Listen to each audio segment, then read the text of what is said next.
मत्ती 13 अध्याय 3 से 9 पद। और उसने उन्हें दृष्टांतों में बहुत सी बातें कही कि देखो, एक बोने वाला बीज बोने निकला। बोते समय कुछ बीज मार्ग के किनारे गिरे और पक्षियों ने आकर उन्हें चुग लिया। कुछ पथरीली भूमि पर गिरे, जहां उन्हें बहुत मिट्टी ना मिली, और गहरी मिट्टी ना मिलने के कारण वे जल्द उगाए। पर सूरज निकलने पर वे जल गए और जड़ ना पकड़ने से सूख गए। कुछ झाड़ियों में गिरे और झाड़ियों ने बढ़कर उन्हें दबा डाला। पर कुछ अच्छी भूमि पर गिरे और फल लाए, कोई 100 गुना, कोई 60 गुना, कोई 30 गुना। जिसके कान हो वह सुन ले। प्रिय जीसीएन दर्शकों और मानवीय टीवी दर्शकों, जब आप जमीन पर बीज बोते हैं और उनकी देखरेख करते हैं तो वे अंकुरित होते हैं, बड़े होते हैं और फल उत्पन्न करते हैं। जब पानी, सूरज, तापमान और पोषक तत्वों का ध्यान दिया जाता है तो वे अंकुरित होते हैं, बड़े होते हैं और फल उत्पन्न करते हैं। ये कितना अद्भुत है! मरा हुआ लग रहा वह बीज अंकुरित हो सकता है और इतना बड़ा होता है कि अपने पूरे परिमाण पर पहुंच जाता है और फल उत्पन्न करता है। ये प्रकृति का नियम है जिसे परमेश्वर ने रचा है। परंतु यद्यपि हम एक ही बीज बोते हैं और एक ही समान उनकी देखरेख करते हैं, परंतु कुछ भूमि पर तो वे बहुत से फल लाते हैं, लेकिन कुछ दूसरी भूमि पर कम फल लाते हैं। क्यों? क्योंकि परिश्रम अलग अलग होता है। कुछ भूमि उपजाऊ होती हैं और बहुत सा फल लाती है, लेकिन दूसरी भूमि उपजाऊ नहीं होती और कम फल लाता है। आत्मिक भूमि में भी यही अंतर पाया जाता है। यहाँ पर भूमि मनुष्यों की हृदय को दर्शाती है। यहाँ पर बीज परमेश्वर के वचन को दर्शाता है। पिता परमेश्वर निरंतर अपने वचन का बीज अपनी संतान के हृदयों में बोता है। जब वचन मनुष्यों के हृदय में बोया जाता है तो वो आत्मिक रीति से फल ला सकता है और शारीरिक रूप से वो आत्मिक फल उत्पन्न करते हैं, जैसे कि धन्य वचन, पवित्र आत्मा के फल, ज्योति के फल, और शारीरिक फल है आर्थिक आशीषें और हृदय की आशीषें। परंतु आप में से क्या कोई ऐसा है जो यह सोचता है कि आपका फल बहुत धीमे से पक रहा है, या फिर यह कि आप बहुत कम फल ला रहे हैं? या फिर कोई ऐसा है जो परिश्रम करने के बावजूद भी कोई फल नहीं ला रहा? अगर यह मामला है आपके साथ तो यह स्थिति कितनी दयनीय है। आप विश्राम दिन को पवित्र मानते हैं, अपने काम के लिए विश्वास योग्य हैं, आप प्रार्थना करते हैं, लेकिन आपकी समस्याएं अभी तक नहीं सुलझी हैं और 10 सालों से भी आशीषें नहीं मिली हैं। तो फिर कृपया इस संदेश को सावधानी से सुने और अपनी समस्या को सुलझाएं। यदि आप इनमें से किसी मामले में पाए जाते हैं तो मैं चाहता हूं कि आप अपने हृदय की भूमि को जांचें। मुझे आशा है कि तमाम मानवीय के सदस्य अपने हृदय की भूमि को एक अच्छी भूमि में जोतें, ताकि बहुतायत की कटनी आप कर सकें। और साथ ही मैं प्रभु के नाम से प्रार्थना करता हूं कि कम से कम आप तीसरे स्वर्ग के राज्य में जा सकें। मसीह में प्रिय भाइयों और बहनों, यीशु ने दृष्टांतों पर इस धरती की चीजों के द्वारा बातें की ताकि हम आत्मिक चीजों को आसानी से समझ सकें। उनमें से एक है बोने वाले का दृष्टांत, दूसरे शब्दों में भूमि का दृष्टांत, जो कि आज के पाठ में पाया जाता है मत्ती 13 अध्याय 3 से 9 पद में। यहाँ पर लिखा है, और उसने उनसे दृष्टांतों में बहुत सी बातें कही कि देखो, एक बोने वाला बीज बोने निकला। बोते समय कुछ बीज मार्ग के किनारे गिरे और पक्षियों ने आकर उन्हें चुग लिया। क्यों पक्षी आकर उन्हें चुग लेते हैं जब वो किनारे पर गिरते हैं? आप में से वो जो खेती क्षेत्रों में रहा करते थे, आपको ये बात पता होगी। किसान जब बीज बोते हैं उनके पास बीज का एक थैला होता है। उनके पास बीज का थैला होता है जब वो खेतों में बीज बोते हैं, और वो खेतों में बीजों को अपने हाथों से इस तरह से बिखेर कर बोते हैं। वो इस तरह से बीजों को बिखेरते हैं। कुछ बीजों को तो वो एक एक करके बोते हैं, लेकिन कुछ बीज आमतौर पर वो इस तरह से बिखेरते हैं। और फिर जब ऐसा होता है तो खेतों के किनारे सड़क होती है, मार्ग होता है। इसीलिए कुछ बीज इन मार्गों के परे गिरते हैं, इनके किनारों पर गिर जाते हैं।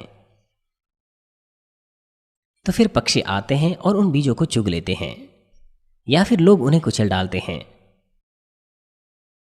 और कुछ पथरीली भूमि पर गिरे जहां उन्हें बहुत मिट्टी ना मिले। पथरीली भूमि पर ज्यादा मिट्टी नहीं होते हैं और गहरी मिट्टी ना मिलने के कारण वे जल्द उग गए।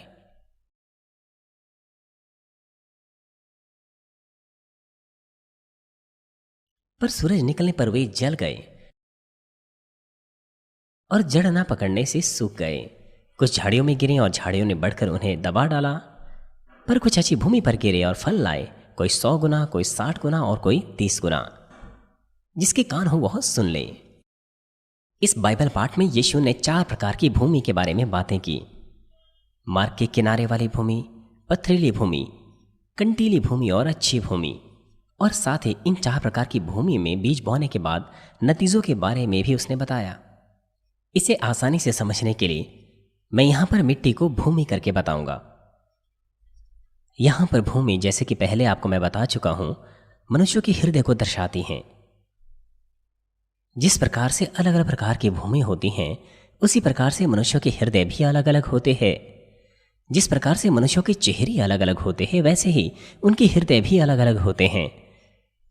क्या आपने 2 मनुष्यों को देखा है जिनके सटीक रूप से एक समान चेहरे हो?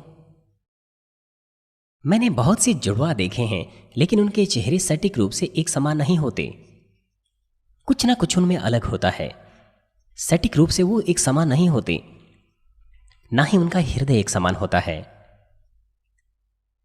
इस धरती के 7 बिलियन लोगों में वे सब के सब एक दूसरे से अलग अलग है। उनका व्यक्तित्व अलग अलग है।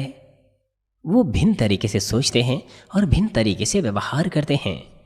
यहां तक कि एक ही परिस्थिति में भी वो अलग अलग प्रतिक्रिया देते हैं। उदाहरण के लिए कुछ लोग जिद्दी होते हैं, यहां तक कि अगर दूसरे लोग उन्हें अच्छा सिखाएं भी तो भी वो अपनी राय आसानी से नहीं बदलते।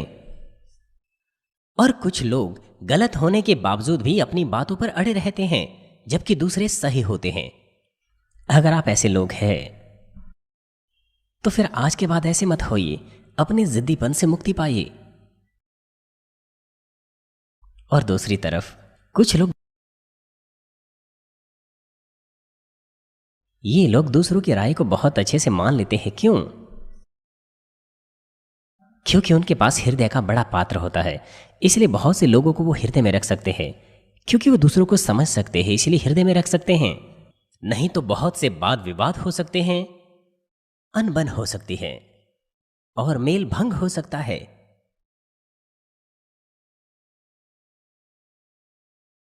और कुछ लोगों के हृदय रूखे होते हैं, इसलिए उनकी बातें, उनके काम भी रूखे होते हैं।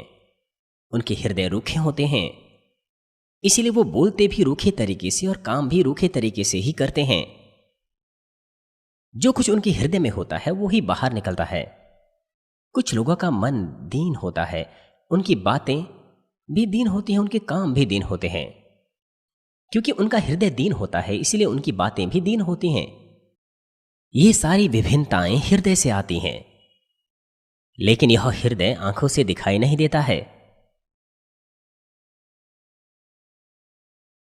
यद्यपि हृदय दिखाई नहीं देता, तो क्या कोई हृदय नहीं है? हृदय है। विचारों के विषय में क्या है? विचार भी अदृश्य होते हैं, लेकिन विचार होते हैं। चिकित्सक ज्ञान के आधार पर लोग मेरी आंखों का वर्णन नहीं कर सकते हैं, वो इन्हें नहीं समझ सकते। आपने मेरी आंखों को देखा है, संसारिक लोग इन्हें नहीं समझ पाते हैं। चाहे कोई शब्द कितना छोटा क्यों ना हो, चाहे मेरी आंखों के नजदीक वो कितना ही क्यों ना हो, मैं उन्हें पढ़ सकता हूं, लेकिन चिकित्सक ज्ञान के अनुसार ये नहीं समझा जा सकता। यद्यपि हवा अदृश्य है, लेकिन हम जानते हैं कि हवा है। जब हवा चलती है, जब पत्तियां हिलती है पेड़ों की, तो हम जानते हैं कि यद्यपि कुछ बातें अदृश्य है, लेकिन वो होती हैं। हमारा हृदय अदृश्य है, लेकिन आप जानते हैं, मैं जानता हूं कि हृदय है। इसलिए यीशु ने इन हृदयों की तुलना भूमि से की, जिसे आंखों से देखा जा सकता है। उन्होंने 4 प्रकार के मुख्य हृदयों के बारे में बताया। हृदय की विभिन्नता, प्रत्येक के जीवन की विभिन्नता को उत्पन्न करती हैं। विशेष तौर पर यह मसीह जीवन को बहुत अधिक प्रभावित करती हैं। उदाहरण के लिए आत्मा में जाने की गति बहुत अलग हो सकती है उसी हृदय के अनुसार। इसलिए यह आवश्यक है इन बातों को समझना कि आपके पास किस तरह का हृदय है और इसे आप बेहतर बनाएं। यीशु ने हमारे हृदय की तुलना बहुत सी चीजों को छोड़ भूमि से क्यों की? परमेश्वर ने मनुष्य को किस चीज से रचा?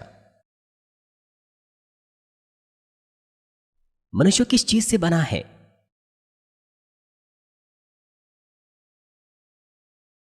उत्पत्ति 2:7 में लिखा है, और यहोवा परमेश्वर ने आदम को भूमि की मिट्टी से रचा और उसके नथनों में जीवन का श्वास फूंक दिया और आदम जीवता प्राणी बन गया।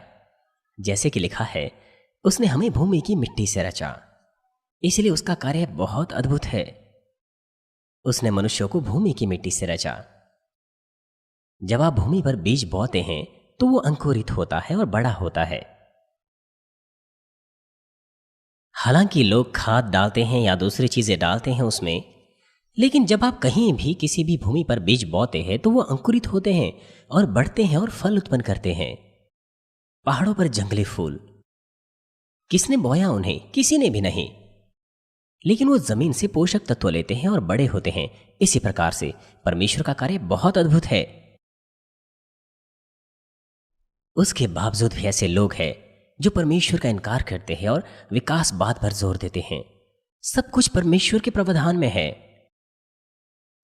और यह प्रावधान बहुत शुद्ध है। करोड़ों सालों से ऐसा है।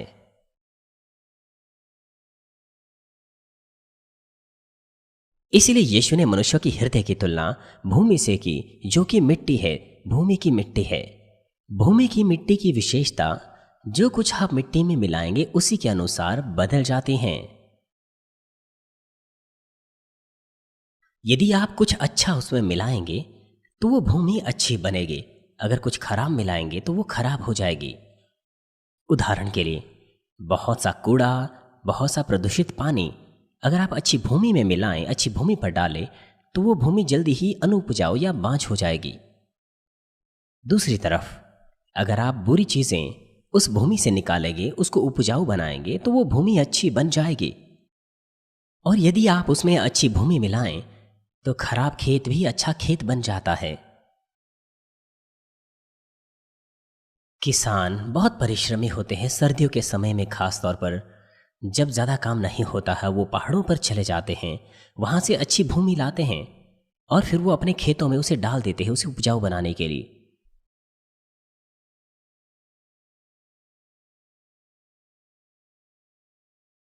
और समय समय पर आपको अपने खेतों को आराम भी देना पड़ता है। यदि आप लगातार लगातार एक ही खेत में लंबे समय से बीज बोते रहें तो वो अच्छी फसल नहीं दे पाएगा। इसीलिए उसके लिए आराम भी आवश्यक है।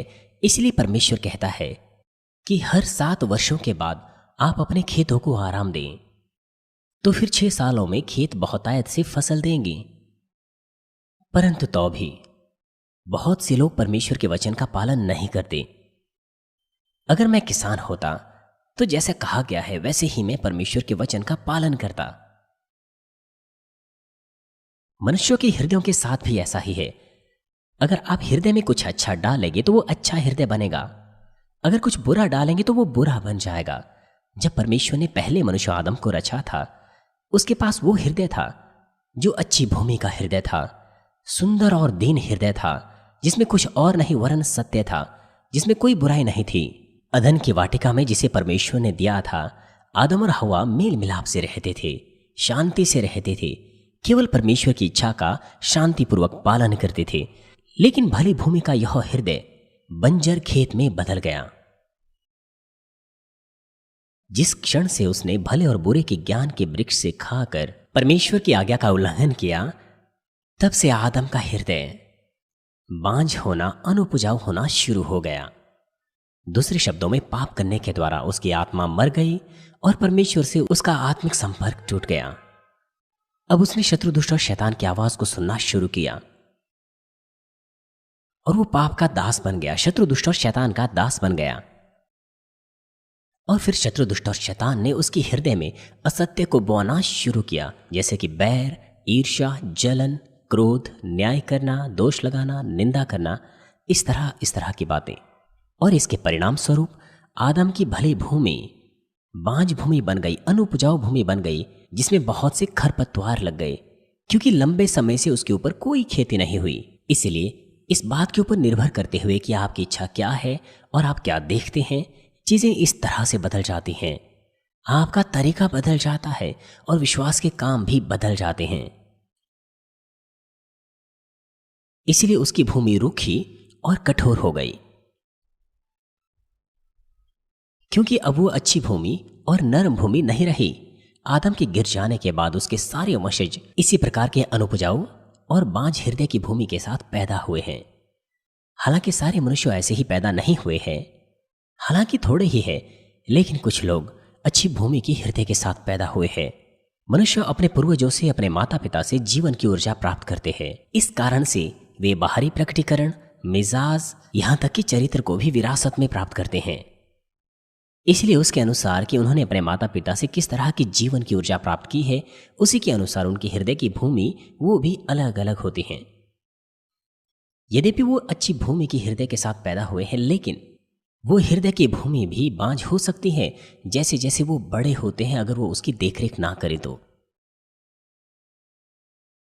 उस वातावरण के अनुसार जिसमें वो पलते बढ़ते हैं और उस शिक्षा के अनुसार जो वो प्राप्त करते हैं, उसके अनुसार उनकी हृदय की भूमि बदल सकती है, चाहे वो अच्छी भूमि की हृदय से ही पैदा क्यों ना हुए हो।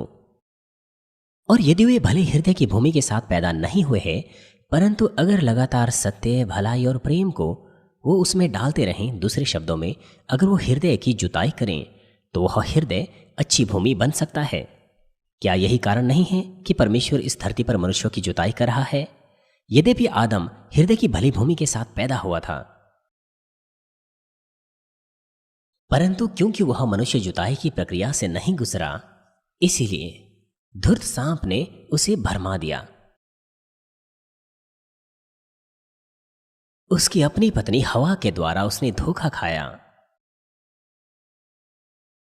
उसकी पत्नी सांप के द्वारा भरमाई गई और उसकी पत्नी के द्वारा आदम ने धोखा खाया। उन्होंने भले और बुरे के ज्ञान का वृक्ष का फल खाया।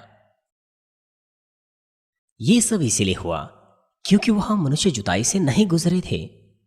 इसी कारण से परमेश्वर ने भले और बुरे के ज्ञान के वृक्ष को वहां लगाया और मनुष्य जुताई को शुरू किया। परमेश्वर ने लूसीफर और बुराई के संसार को बनाया और उनके द्वारा मनुष्यों की मनुष्य जुताई कर रहा है। मान लीजिए मनुष्य जुताई से गुजरने के बाद आप आत्मा में आ गए, तो फिर आप बिल्कुल भी धोखा नहीं खाएंगे, बिल्कुल भी नहीं। शत्रु, दुष्ट और शैतान आपको बिल्कुल भी धोखा नहीं देगा। क्यों? क्योंकि आपने सब बातों का अनुभव कर लिया है, आपने उसे छू लिया है, आपने उसका अनुभव कर लिया है। आप बीमारी से गुजरे, विपदाओं का सामना किया, आपने पीड़ाएं उठाई।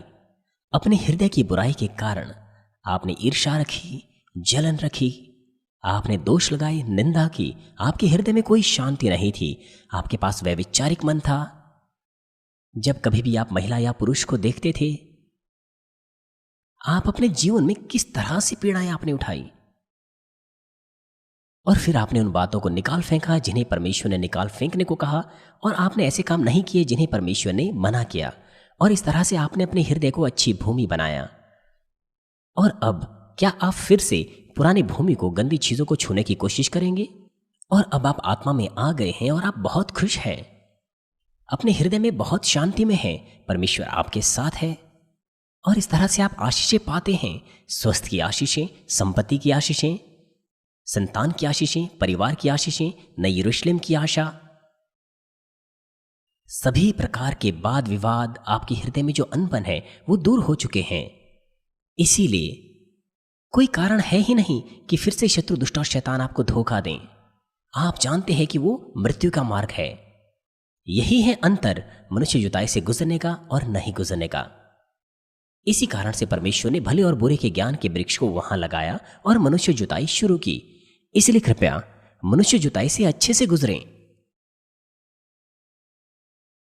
और अब आप जन्म से ही मसीह हैं और इस कलीसिया में 10 या 20 साल आपने गुजार लिए हैं। और अब क्या चल रहा है आपके साथ? आप में से कुछ ऐसा कह सकते हैं कि मैं तो स्वस्थ हूं, बहुत सी आशीषें मैंने पा ली है, मेरा आत्मा और प्राण समृद्ध है। ये अच्छी बात है और ये अच्छा होगा। लेकिन मैं इस कलीसिया में 10 साल से हूं, मैंने कोई आर्थिक आशीष प्राप्त नहीं की। मेरे व्यवसाय में अभी भी समस्या है, मेरी स्थिति और भी खराब हो गई है। क्या हूं मैं? दूसरे आशीषें पा रहे हैं, उनका दशमांश बढ़ रहा है और परमेश्वर को महिमा दे रहे हैं, लेकिन मेरा बिजनेस नहीं बढ़ा है। क्यों है ऐसा? आशीषों के समय में पिछली बार मैंने कोई आशीष नहीं पाई। 10 साल पहले जैसा मैं था अभी भी वैसा ही हूं, वरन मैं बदतर हूं, पहले से भी कहीं ज्यादा। क्यों मैं किसी भी प्रकार की बीमारी से चंगा नहीं हुआ, जबकि दूसरे तो सारे चंगे हुए? मेरी ही बीमारी क्यों चंगी नहीं हुई? क्यों मेरे बच्चे भटक रहे हैं? इस संदेश को सुनते हुए आपको इन सब बातों के बारे में सोचना है। मैं कौन हूं? परमेश्वर का वचन आपको सही जवाब देगा। इस कलीसिया के एल्डर होने के नाते आपने विश्राम दिन को पवित्र माना, आपने दशमांश दिए है, आपने प्रार्थनाएं की है, लेकिन महत्वपूर्ण बात जो हृदय का खतना है वो आपने नहीं किया। आपने अपने हृदय का खतना नहीं किया। आप दशमांश देते हैं, यहां तक कि पुदीने का, जीरे का, हर प्रकार के आप जड़ी बूटियों का दशमांश देते हैं, लेकिन आपको अपने हृदय का खतना करना चाहिए। वो ज्यादा महत्वपूर्ण है। परमेश्वर कहता है कि आपको ये सब करना है, लेकिन आपने अपने हृदय का खतना नहीं किया। आप विश्वास योग्य रहे, लेकिन अपने हृदय का खतना नहीं किया। 10 साल पहले आपके पास व्यभिचारिक मन था जब आप किसी लड़की को देखते थे, और अभी भी आपके अंदर अभी भी वो व्यभिचारिक मन है। आपके पास चोरी का मन था और अभी भी वो मन है। जब आप मुश्किल में होते थे, आप दूसरों को धोखा देते थे, झूठ बोलते थे, अभी भी आपके पास बैर है, अभी भी आप दूसरों पर दोष लगाते हैं, अभी भी आप जलन रखते हैं, अभी भी दूसरों के बारे में आप बात बकबाद करते हैं और झूठी अफवाहें फैलाते हैं, बुरी अफवाहें फैलाते हैं लोगों के बारे में आसपास। ये बातें आपके हृदय में हुआ करती थी और अभी भी आप ही के अंदर है, क्योंकि आपने अपने हृदय का खतना नहीं किया है, क्योंकि आपने अपने हृदय की भूमि पर जुताई नहीं की है। इसीलिए बीज बोने के बावजूद भी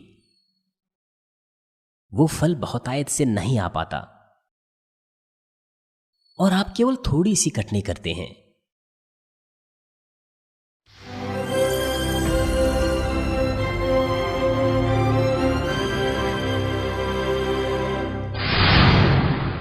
हालेलुया। सर्वशक्तिमान प्रेमी पिता परमेश्वर, कृपया अपना हाथ सभी भाइयों और बहनों पर रखें जो इस वक्त इस प्रार्थना को ग्रहण कर रहे हैं। सभी सदस्यों पर अपना हाथ रखिए, शाखा कलीसियाओं में और स्थानीय कलीसियाओं में, और तमाम GCN टीवी दर्शकों पर और मानवीन टीवी दर्शकों पर, और वे जो इस सभा को सैटेलाइट, केबल और इंटरनेट पर संसार भर में देख रहे हैं। हृदय में उनके विश्वास बोइए, उनके नकारात्मक विचार और शक दूर कीजिए। तमाम क्लेश और आजमाइशें उन्हें छोड़कर चली जाएं। पवित्र आत्मा की आग के द्वारा सिर से लेकर पैर तक उनके तमाम बीमार और प्रभावित अंगों को झुलसा दीजिए। तमाम कोशिकाओं, उत्तक और तंत्रिकाओं को, तमाम अंदरूनी अंग और आंतों समेत सृष्टि की ज्योति उन पर आ जाए। यीशु मसीह के नाम से मैं आज्ञा देता हूँ, शत्रु, दुष्ट और शैतान, तमाम बीमारियां, रोगाणु, विषाणु और निर्बलताएं दूर हो। ज्योति उन पर चमके। उनके सभी असाध्य और अंतकारी रोग पवित्र आत्मा की आग के द्वारा जला दीजिए। तमाम प्रकार की महामारियां और संक्रामक रोग, मलेरिया समेत दूर कीजिए। तमाम प्रकार की नई और अज्ञात बीमारियां, स्वाइन फ्लू सहित, उनसे दूर हो और साफ हो जाएं और चंगे हो जाएं। तमाम प्रकार के संक्रामक रोग जैसे कि जुकाम और बुखार उनसे दूर हो। पिता, उन्हें तमाम प्रकार के रोगाणुओं और विषाणुओं और बैक्टीरिया से सुरक्षा दीजिए। तमाम प्रकार के कैंसर, पेट के कैंसर, फेफड़े के कैंसर, जिगर के कैंसर, छाती के कैंसर, पेट के कैंसर और आंतों के कैंसर से उन्हें चंगा कीजिए। एड्स, लुकेमिया, दिमागी रक्तघात, उच्च रक्तचाप, धीमा रक्तचाप, हृदय की बीमारी, फेफड़ों की बीमारी, मधुमेह, थायराइड की बीमारी, स्त्री रोग और तमाम सूजन और जलन दूर हो। पोलियो, लकवा, गठिया और हर्निया से उन्हें चंगा कीजिए। तमाम प्रकार के दर्द गायब हो जाएं। पीठ दर्द, सिर दर्द और मानसिक दर्द सहित तमाम प्रकार की मिर्गी, स्वलीनता, उदासी, तंत्रिका रोगों से उन्हें आज़ाद कीजिए। उन्हें तमाम प्रकार के लकवों से खोल दीजिए। वे उठें, चलें और कूदें। वो अच्छी आंखों की दृष्टि प्राप्त करें और अच्छी सुनने की शक्ति प्राप्त करें। अंधों की आंखें खुल जाएं, बहरों के कान खुल जाएं और गूंगे बोलने लगे। तमाम प्रकार के दुर्घटना के दुष्प्रभाव चंगे कीजिए। कड़की और टूटी हड्डियां चंगी कीजिए। उन्हें जलन से ठीक कीजिए। जलन और दहन संवेदना उनसे दूर हो। पिता, कोई दाग वहां न रह जाए। तमाम प्रकार के नशे की लत से, जहर पदार्थ और उनके इस्तेमाल से साफ हो जाओ। पिता, मरी हुई कोशिकाओं, ऊतक और तंत्रिकाओं को जला दीजिए। मृतकों को जला दीजिए। उन्हें आशीष दीजिए गर्भधारण की। पिता, उन्हें गर्भधारण की आशीष दीजिए। यीशु मसीह के नाम से मैं आज्ञा देता हूँ, शत्रु, दुष्ट और शैतान, हवाओं के सामर्थ्य के शासक, अंधकार की बुराई की सेनाएं और उनके दास दूर हो। बुरी आत्माएं, अशुद्ध आत्माएं, धोखे की आत्माएं, अलग करने वाली आत्माएं, झूठ की आत्माएं और तमाम अंधकार के बल दूर हो। दुष्टता के बंधन खुल जाएं, अंधकार दूर हो, ज्योति आ जाएं। पिता परमेश्वर, उन्हें ताकत दीजिए कि वे प्रार्थनाओं में पुकारें। उन्हें सामर्थ्य दीजिए कि वे पापों को दूर करें और पवित्र हो जाएं। वो भले चंगे रहें जब उनका प्राण समृद्ध होता है। उनके परिवारों में भी सुसमाचार का प्रचार हो। उन्हें सुरक्षा दीजिए तमाम दुर्घटनाओं और विपत्तियों से और आशीष दीजिए कि एक सफल जीवन और संपन्न जीवन सब बातों में वे जीने पाएं। कृपया अपने बच्चों को, उनके घर, कार्यशालाओं और व्यापारों को पवित्र आत्मा की आग की दीवार से, स्वर्ग की सेना, स्वर्ग दूतों और अपनी धधकती आंखों के द्वारा सुरक्षा दीजिए। विद्यार्थियों को बुद्धि और समझ दीजिए। जोश और जुनून, मेहनत और पढ़ाई की इच्छा से भर दीजिए। उनके हृदय और मनों को संसारिक बातों से बचाएं और उनके हृदयों में और भी अधिक जोश और प्रेम परमेश्वर के लिए बो दीजिए। अपने बच्चों को आशीष दीजिए कि वे सब बातों में आपको महिमा दे। जो कुछ भी करें, चाहे वे खाए पिएं या जो कुछ भी करें, वे अंगीकार करने पाएं और जीवित परमेश्वर की गवाही यह कहकर देने पाएं कि मैं परमेश्वर से मिला हूँ, मैंने उससे आशीषें और उत्तर प्राप्त किए हैं। पिता परमेश्वर, आपका धन्यवाद। सारी महिमा केवल आपको मिले। हमारे प्रभु यीशु मसीह के नाम से मैं प्रार्थना करता हूँ, आमीन।